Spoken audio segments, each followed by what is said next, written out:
My husband, a beloved high school teacher, might be secretly cheating with a former student. Seeking advice on next steps and legal action. Original post, July 8, 2024. I am freaking out right now. My partner is a high school math teacher. He has been teaching for a decade now and has generally been praised by students, parents, other teachers, and the administration for how he does his job. We have been together for 7 years and got married in 2023. I have never worried about him being interested in his students. We have even discussed teacher-student relationships, and he has always expressed disgust, saying it is an abuse of power, even if the student is an adult. He has never been called out for being inappropriate, that I know of, never engaged with students over the weekend or summer, unless it is school-related, and even then, all contact is through school email or with parents. He generally refers to his students as his kids, and actively keeps a distance from developing too close of a relationship because he is young, attractive, and other male teachers recommended he do so. Here's what happened. Around March, we were at the movie theater one evening and I noticed a group of girls staring and pointing. I notified my partner, assuming they were his students, and he told me I was right. We did not go over to say hi. We have seen his students before out and about, and he says hi on a case-by-case basis but typically does not initiate, and they did not come to us. However, I noticed the rest of the girls playfully shoving one girl with lots of whispers, and the girl was staring at my husband sheepishly.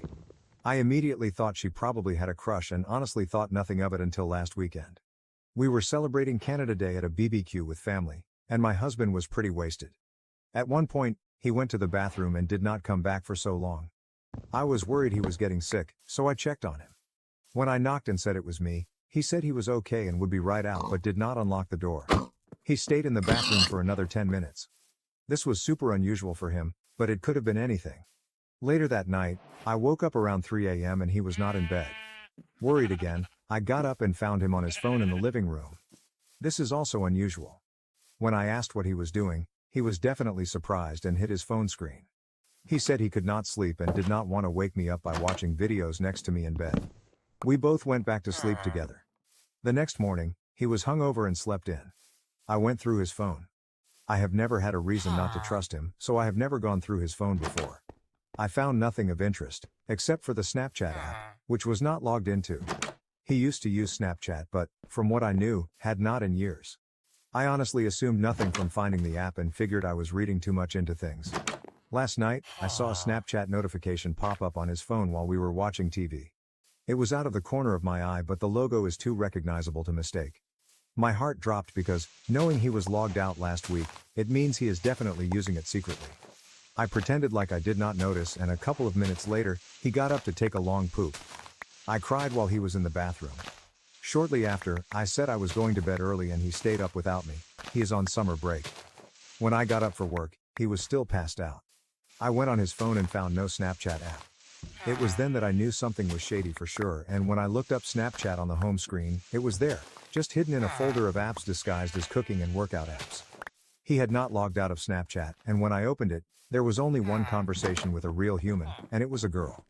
There was no evidence of conversation between them because, for those who do not know, Snapchat deletes previous messages for good.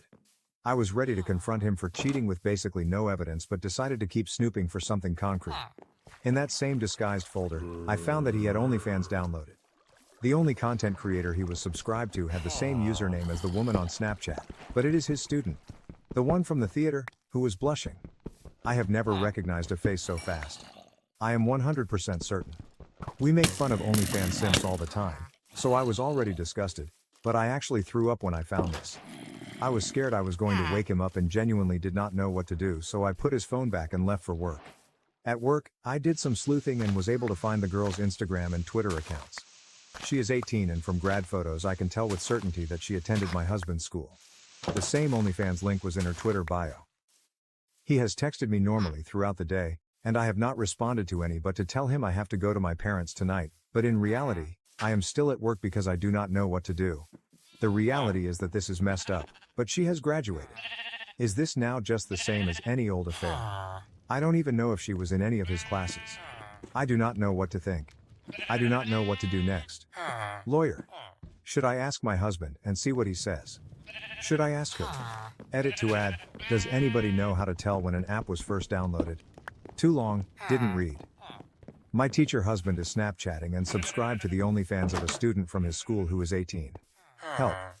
Update. This blew up and there's too many comments to reply to. Update July 9th, 2024. Next day. My post blew up and there were many comments asking for updates, so I want to provide one. I read every single comment, but there were too many to reply to individually. To clarify a few things, no, I did not take pictures or screenshots of the Snapchats or OnlyFans. I was so upset that I did not even think about it until afterward, and I thought there would be another chance to get them. I realize I made a mistake. Regarding some of my early comments, my brain was still reeling. I am 100% leaving my husband. To make it clear, it took me some time to come to terms with what was actually happening and the fact that I was in denial, but Reddit helped me get there. So thank you. The comments were about 50-50 split between advising me to talk to a lawyer or to my husband first. The reality is that I did not think I had anywhere else to go at the time, and I was so emotional last night and felt like I needed to know. I wanted to confront him and rip off the band-aid. He called me while I was still at work, and I ended up telling him we needed to talk.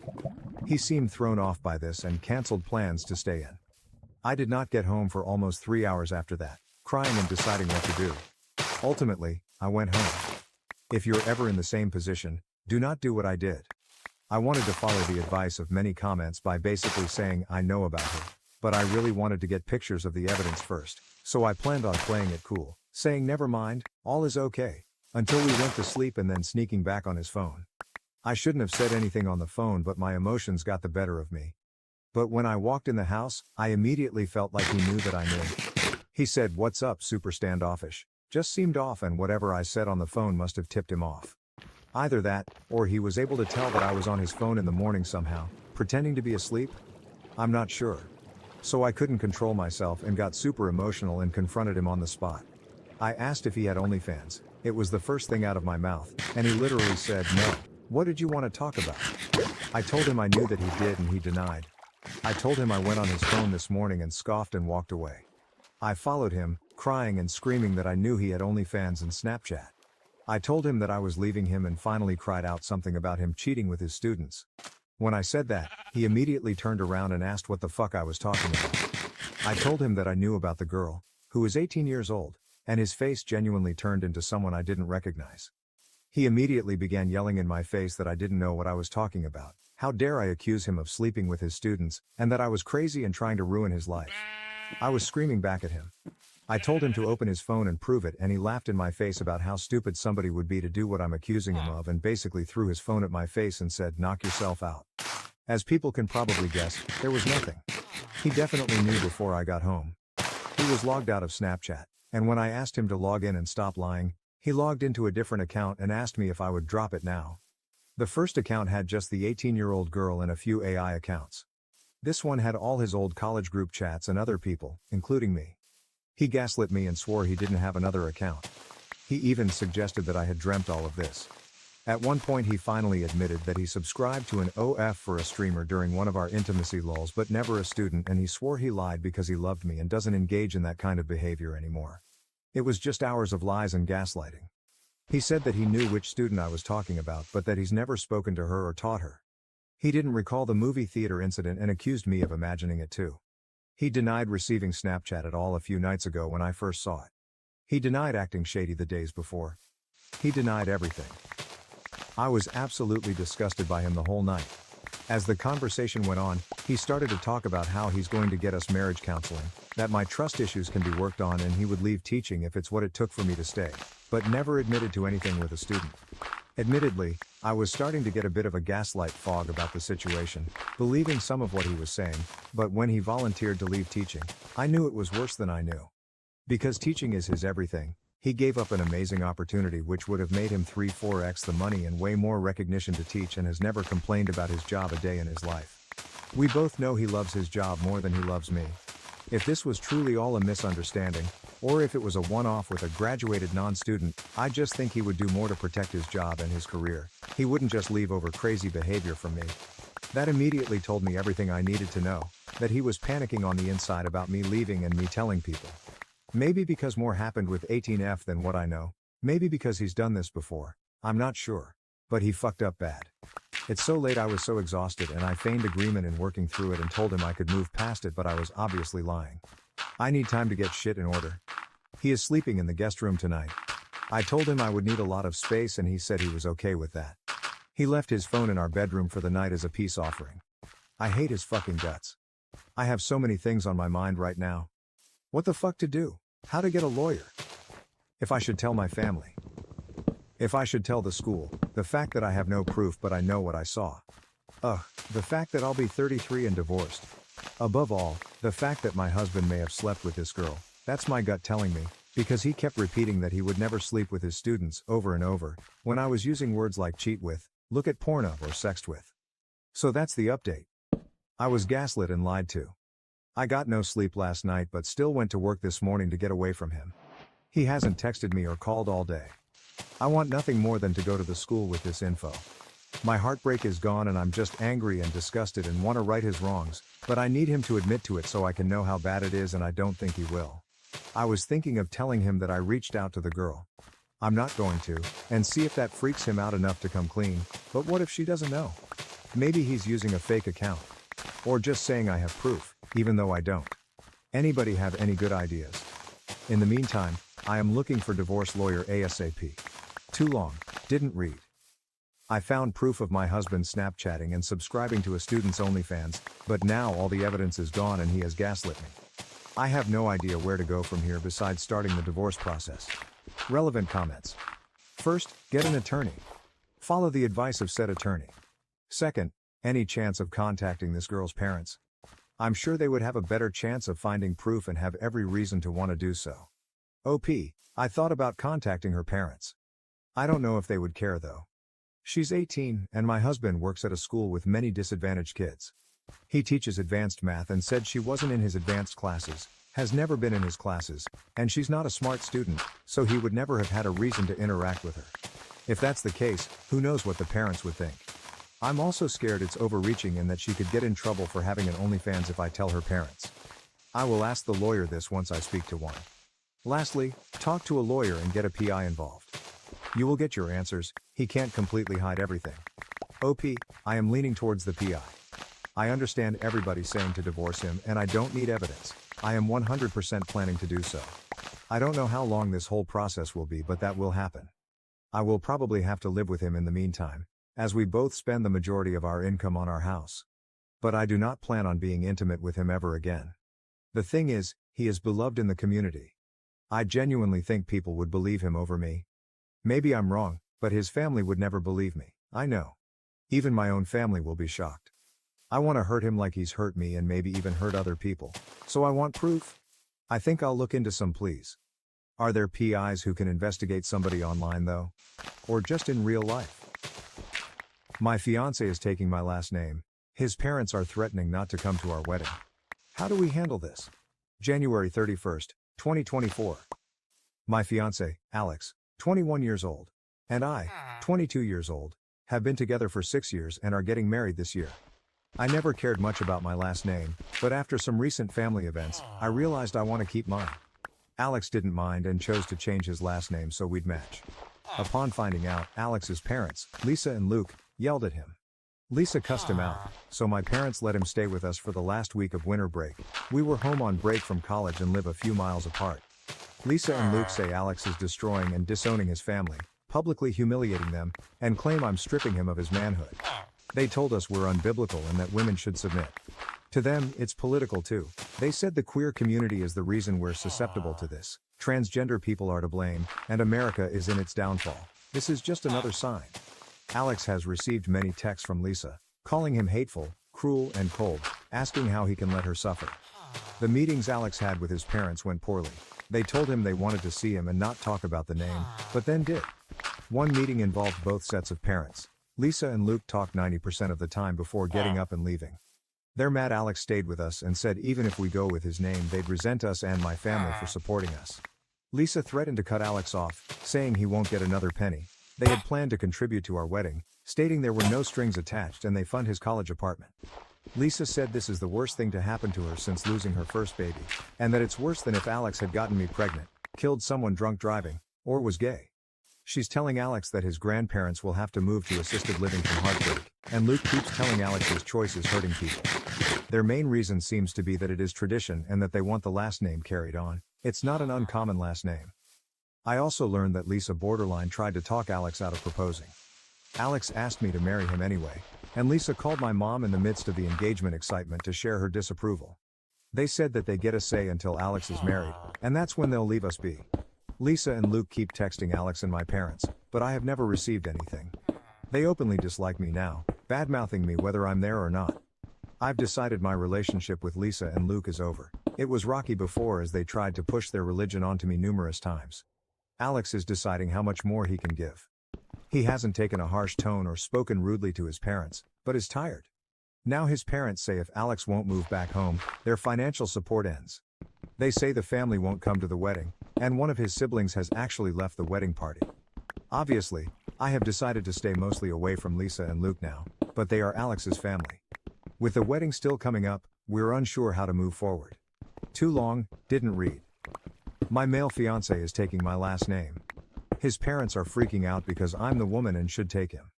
The verbal and emotional abuse are out of control, and they're threatening not to attend the wedding. Edit to add, Lisa and Luke's financial support is not necessary, and the wedding will proceed with or without it. Just thought it relevant to point out that the money that was offered no strings attached clearly does have strings. We know we are young and are still getting married after spending 6 years together. Postponing the wedding isn't something we're willing to do. Relevant comments. When asked if in-laws would accept both last names, the original poster, OOP, replied, apparently not, as his parents said it would make no difference. Since they aren't keen on using both names anyway, they decided against it.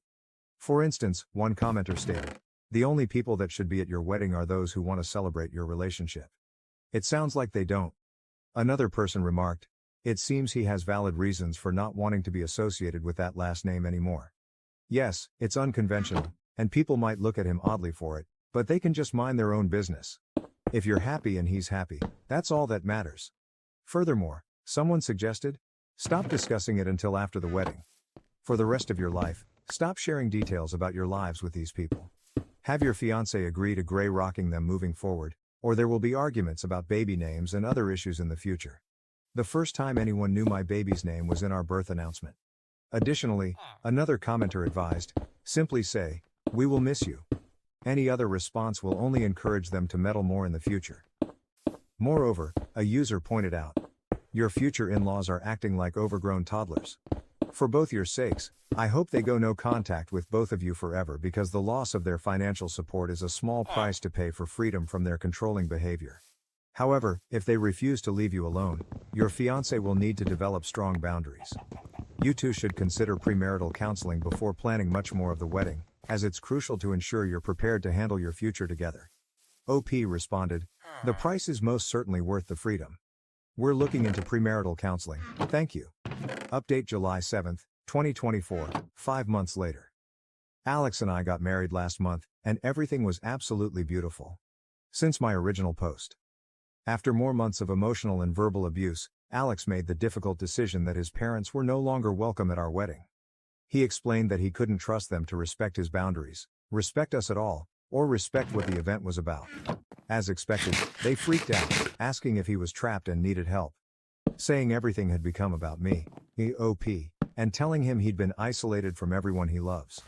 We're not sure what story they told Alex's extended family. Alex reached out to everyone to explain what had been going on, but every response he received was more disgust toward his name choice, refusal of wedding invitations, and saying he needed to apologize, grovel and fix the family. Most of Lisa's family were the ones talking the most about how dishonorable he was being and how he was breaking apart the family. Interesting, seeing none of them share Lisa and Luke's last name. Luke's family does. Luckily, only one invitation was returned with nasty notes inside, but the rest of the digital responses took Lisa and Luke's side, berated Alex for doing this near the anniversary of the death of Lisa's first child, and called him cruel and hateful. For context, Lisa's first child passed away a few days after birth, over 25 years ago. Alex says there has never been any remembrance that he knows of, and they do nothing on the anniversary. He doesn't even know the date of the anniversary. Lisa and Luke explained what happened once when he was young, and never mentioned anything again. We're unsure why it's all coming back up now, after presenting as generally unimportant his whole life. Apparently, this drama being 4 months from the anniversary was disrespectful. His sister Alice also went off the rails. After checking in to see how Alex was doing, Alice got angry that he wanted to discuss things over text instead of on the phone. It became obvious that she wanted him on the phone to berate him, because she ranted about how he was steamrolling their parents and wasn't really an adult because he wasn't married yet. She said she had encouraged Lisa and Luke to cut him off long ago and that I, OP, wasn't acting like family since I stopped letting her follow my Instagram account. This was after she dropped out as a bridesmaid and made it clear she didn't support our marriage. I decided not everyone gets full access to my life. As his only sibling, it was devastating for Alex to watch Alice spiral into fully taking their parents' side, after initially leading him to believe she had his back and was supportive. After saying not to expect her and Alex's bill at the wedding, there's been no further contact since Alice refuses to speak to him unless he'll talk on the phone. At this point, he won't do any phone calls as we'd rather have a record of everything that goes down. Many people tried to talk to Lisa and Luke, my own parents, mutual friends, etc., to encourage them to choose the relationship and explain that the damage they were causing wasn't worth the loss they'd endure. It seemed to have no effect. Alex was quick to become no longer financially dependent on his parents. We've changed his phone plan, reclaimed all his bills from Lisa and Luke, fully moved him out, and finished college. We're not sure if they attended graduation. They texted Alex the day before to say they'd be there but then turned off their location services. Graduation day was stressful and nerve-wracking, with Alex not knowing if they'd make a scene or corner him. He left as soon as he walked across the stage and made it to his car with no interactions. Since then, as most Redditors suggested, we've been nearly no contact with Lisa and Luke. We spent the first 6 weeks of summer finishing wedding details, and our day last month was gorgeous. Alex received no communication between graduation and the wedding, and has no plans to continue their relationship without an apology. Lisa and Luke did not show up to the wedding or say anything on the day of. The only recent change is Lisa unfollowing and unfriending both of us and my family on all social media. For me, my in-law relationships are basically over, apology or not. Learning they'd never supported our engagement, ignoring my existence, and hating me because of my political and religious beliefs is enough for me not to keep contact. Thank you, Redditors, for your kind help and good wishes. Our day was truly perfect and straight out of a fairy tale, and we're looking forward to the next chapter of our lives, with hopefully less drama. Too long, didn't read? Parents were uninvited to the wedding. Sister flipped a switch. Currently no contact with all. Wedding day was beautiful and not dramatic. Relevant comments. One commenter remarked, "Wow, just wow. How can a whole family implode over something as ridiculous as a last name change?" Had I read the text without seeing it being about that, I'd have thought the young man at least had molested animals or children. Geez. Another observed, "That's because it's not about the last name. The last name was the straw that broke the camel's back." In the original post, OP said the in-laws already didn't like her. There is way more going on here than reported. A different perspective was shared. It sounds like they had total control over him and objected to losing the right to make his choices. Totally normal in small amounts when a kid reaches this stage of life, but for a certain kind of family, they can't let the baby grow up without severing everything. One user offered a warning, "Please be aware that if you are choosing to have children, they might come at y'all full force again. Be prepared." Another shared a personal anecdote. My friend's sister went through something similar. The couple had entertained the idea of creating a new family name and the groom's mom flipped out. Threatened to remove financial support, they didn't need it, and suddenly the racism came out after 10 years of holding it in. Suddenly the bride's family were those people, aka not white. It was a beautiful ceremony, the mom didn't show up and now she has to live with never seeing her only son. The irony is that the couple on their own decided that they weren't going to change it a few days before the wedding, but by then the groom went no contact due to the blatant disrespect and racism hurled at his wife's family. One congratulated the couple, saying, "Congratulations and I'm happy your wedding, and his graduation, went off without a hitch. I'm proud that he chose to stick to his wants rather than let his family bully him into submission. Stay no contact. Your lives will be more peaceful." Suggest some therapy for him if he's struggling with all this though. There are a lot of emotional issues that come with cutting family out. Best wishes to you both. Adding a practical point, another user said, "I don't understand why anyone, male or female, changes their name in the first place in the modern era. Huge pain in the ass to do so, especially with professional licenses, college records, SS, passports, and so on. But yeah, his family is going overboard, by a lot. I can see why he would change his name.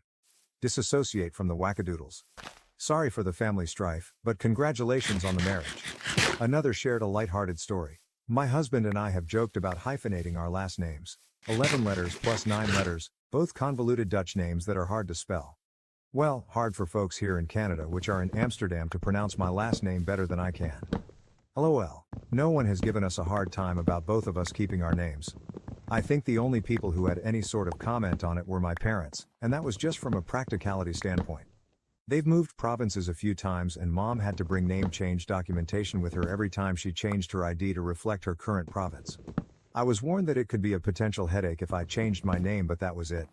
Someone else shared their personal dilemma. My partner has a name that's a bit funny in our language, derived from the name of a trade, and a pain to write and pronounce in English. Not so bad in our local language, just long, as it's also 11 letters. I work in an English-speaking environment, and trying to explain to people how to pronounce something similar to Hajewski doesn't sound very appealing. It's not the real name but has a lot of similar sounds. But if we marry, I would prefer to keep mine, not so much because of the pronunciation. I just don't like how it sounds with my first name. Hyphenating sounds like a pain, and my full name would become 35 characters. However, if I kept my last name and we have kids with his last name, I will have to always carry a document proving the kids are mine. So no ideal solution here. His family likely won't be too happy if I kept mine, but they might just get over it if we finally marry. I think they gave up on any of their kids getting married years ago. We are all happily cohabiting without making it official. Adding another anecdote, a user said, "My dad died, and when my mom remarried, she kept my dad's name. She hated her maiden name and didn't want to take his long, convoluted last name. Her new husband didn't care at all. Nobody really cared. It's her name, she can do what she wants. I changed my name when I got married, it didn't last, and I just went back to my maiden name with no problem at all. My birth certificate goes first name, middle name, married last name, maiden name. So I can use my maiden without bureaucracy. I'm having the same thoughts as my mom. This is my name, and I'm keeping it." A user shared a modern perspective.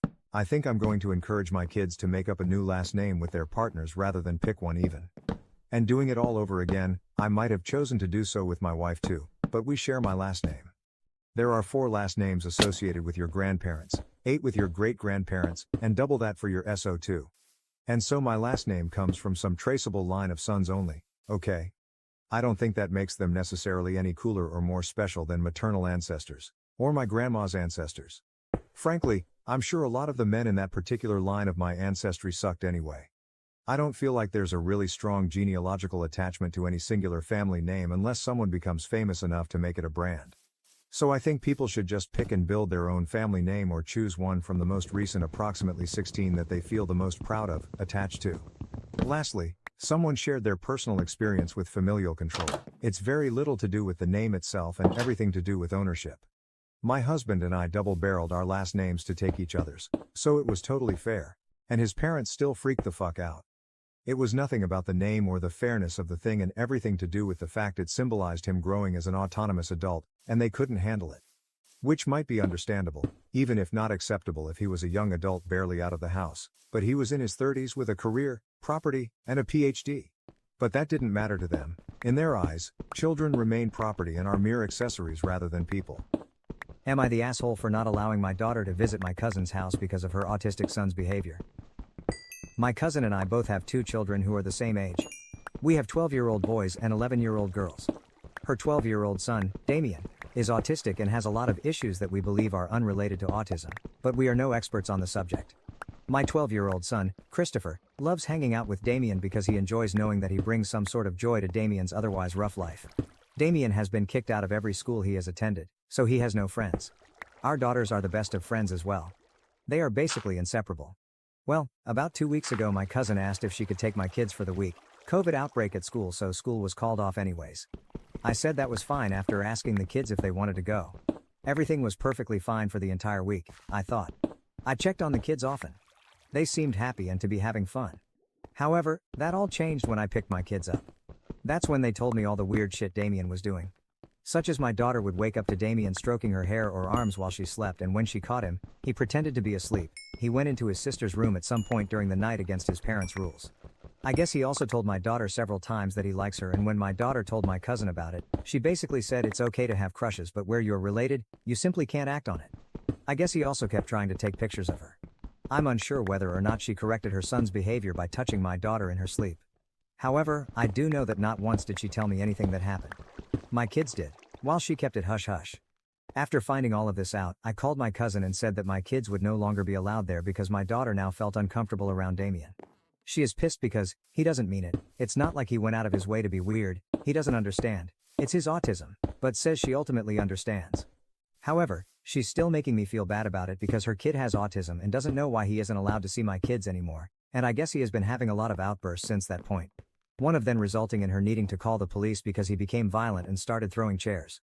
Weird guy shows up at my parents' house at 1 a.m., using details about my life from 20 years ago.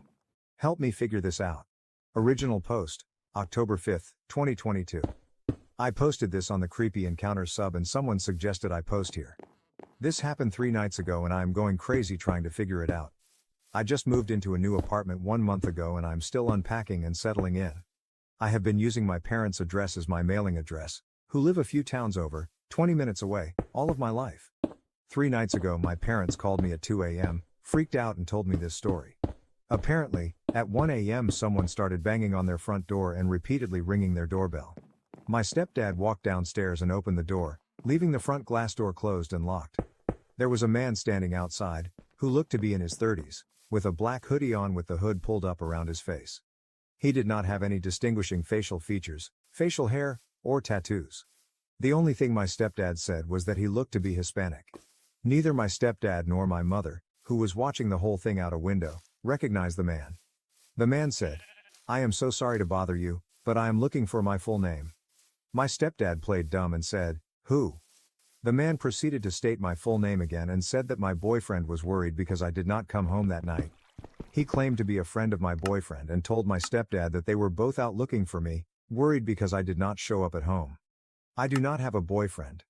I live by myself with my 3 dogs and have not been in a relationship in the past 5 to 6 months. Here is the weird part.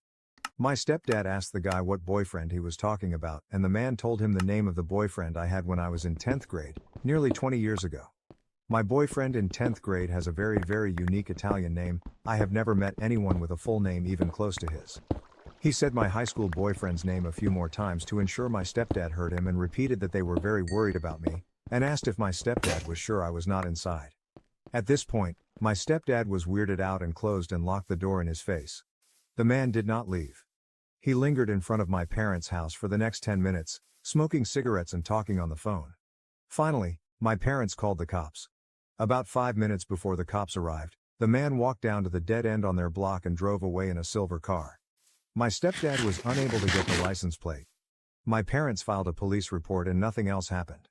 After I heard this story, I am going nuts over the weird details.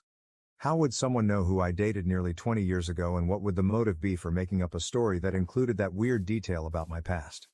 I have not had contact with a 10th grade boyfriend in over a decade. Yesterday, I decided to message him on Facebook to see if he has any insight. I told him the whole story. He was just as confused as I am and claimed to have no part in it. I am at a loss. I am also really freaked out that some strange man is going through that much trouble at 1 a.m. to look for me. Any insights or ideas would be greatly appreciated. No, nothing else weird has happened since then. Edit, update 1. Wow, this really blew up. Thank you so much for all the kind words and precautions that I should take. I want to add something here that a few people commented on, that might shine some light on this mystery. First off, I am not in any legal trouble and have no reason to think someone would be suing me. I guess it is always in the realm of possibility that I am being sued by someone, but I really do not think that is it. Like I previously commented, I had an expired registration ticket that I did not show up to court for, but I believe I got a letter in the mail just asking me to pay a really large fee, so I do not think that is related. I did take a personal loan out. I took it out about 1.5 years ago. It was not for anything too crazy and I was really good with making payments on time until about 6 months ago when I had a medical issue. Currently, I am really behind on payments, but to my knowledge I have not defaulted on the loan yet. What do you guys think? Related? I had absolutely no idea that this is a thing, or I would have included this detail to begin with. Let me know your thoughts. Edit, update 2. I have a list of a few things that I'm going to look into tomorrow, based on my own thoughts and based on a ton of valuable feedback I got in here. Thank you. We'll post an update, ASAP. Edit, update 3. I am so sorry it has taken me so long to update. It is a super busy time at work. Unfortunately, there is not much to report. I called the loan company. They claim to have nothing to do with it. All of my friends and family also noted that the 1 a.m. factor kind of rules that out anyway. Nothing else strange has happened at my parents' house. I went there for the first time last night and kept a close eye out for anything, did not observe anything out of the norm.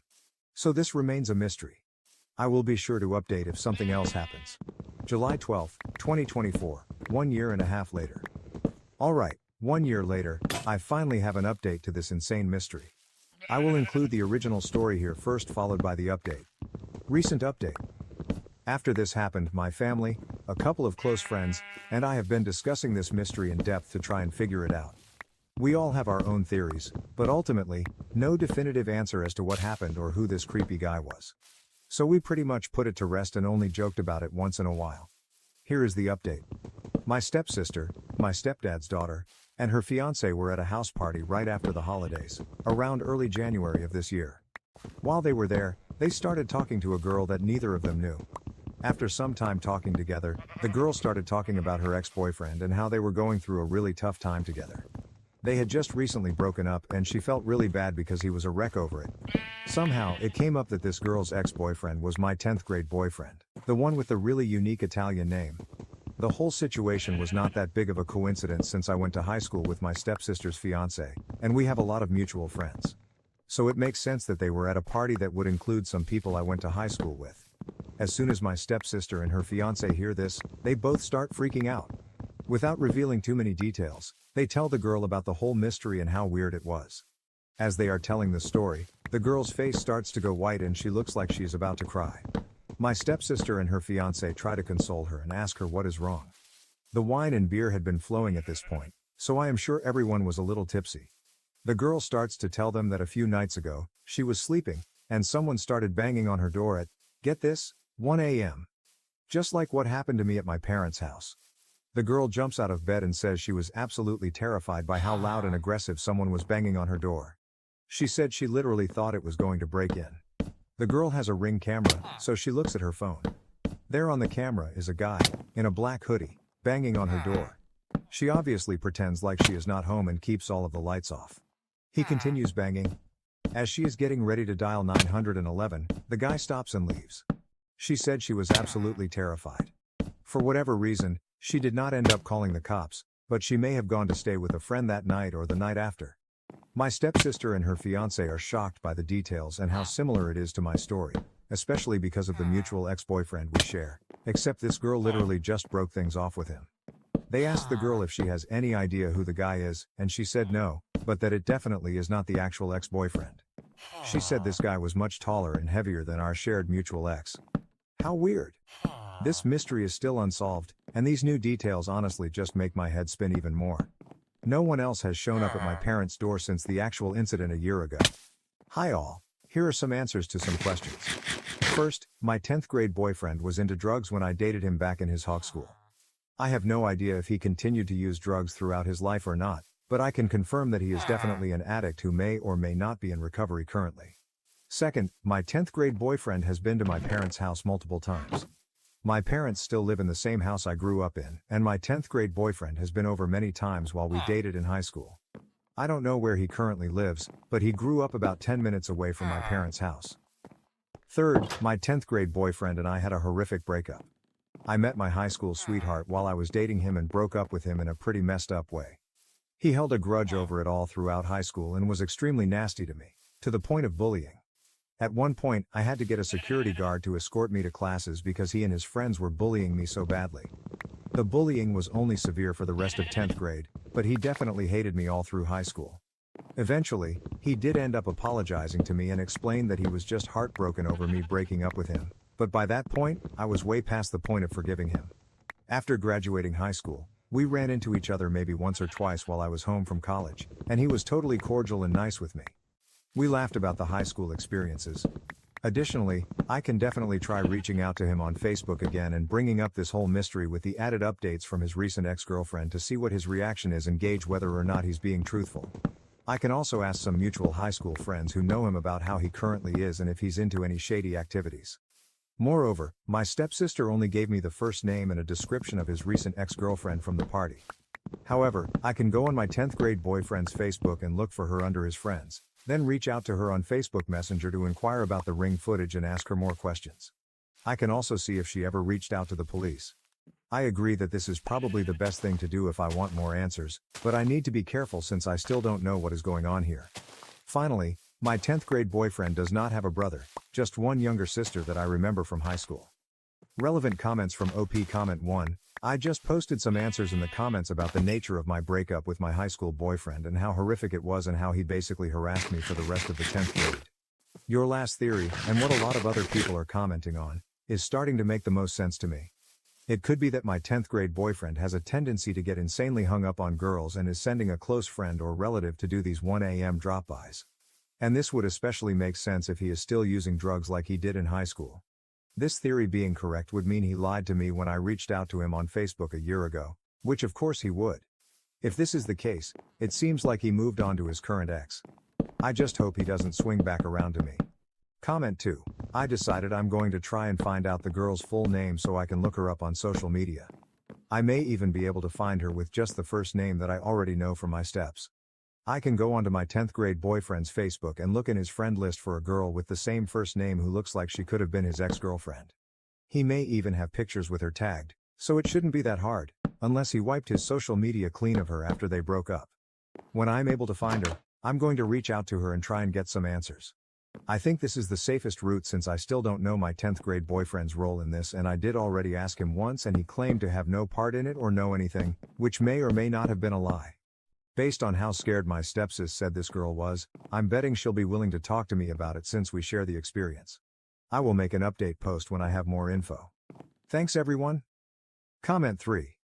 I don't know, I would recommend against reaching out to him. Based on everything you've shared, I would be shocked if this wasn't him putting someone he knows up to this. There are other clues, but we already know he can hold a grudge and will put his friends up to bullying someone on his account. It was one incident around a year ago and nothing since, so it might be best if you just stay off his radar. Whoever is behind it, and I do think that it's him, is unhinged. I doubt he would admit to it anyway. It's your situation and your life, so you know best. Just stay safe. Comment 4. Dude, it's him. He's instigating this. Why? Probably because he's mentally unstable. I would absolutely not have any contact with him going forward. Do not reach back out to him,